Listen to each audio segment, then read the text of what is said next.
announced that they're going to the Nutcracker in New York City, I thought I'd explain to Scott that the Nutcracker is a Christmas ballet. It's not a belly flopper off the high diving board.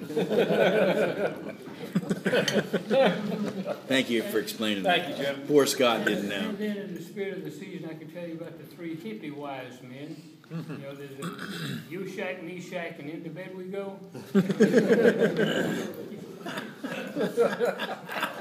You guys have been wonderfully kind, suffering through might be the better word, my little poems, and I've tried to be merciful. I really have. Until today. Until today. It's a sad fact that every clown wants to play Shakespeare's Hamlet. So today, no more Mr. Nice Guy. You're going to get Hamlet's soliloquy. Lock the door there, like nobody else. You remember Mr. Prince Hamlet, he's sitting there meditating on whether suicide's a good idea or not. He doesn't know whether that's the best thing to do or not. He says, you know, to be or not to be, that is the question.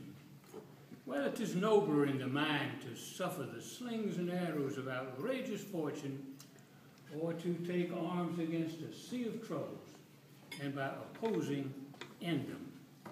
To die, to sleep no more, and by a sleep to say we end the heartache, and the thousand natural shocks that flesh is heir to, that 'tis a consummation devoutly to be wished.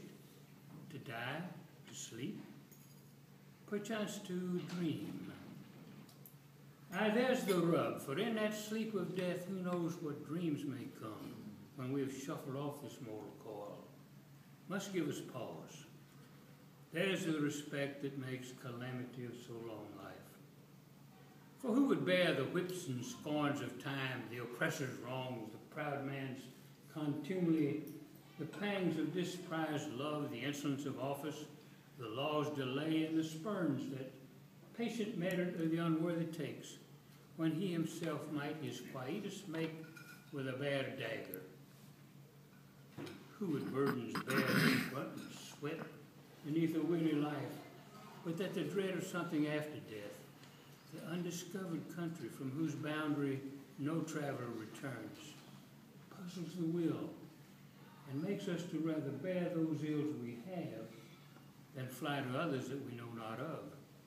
And thus does conscience make cowards of us all, and thus the native hue of resolution is sicklied o'er with a pale cast of thought, and enterprises of great pitch and moment, with this regard their currents turn awry and lose the name of action.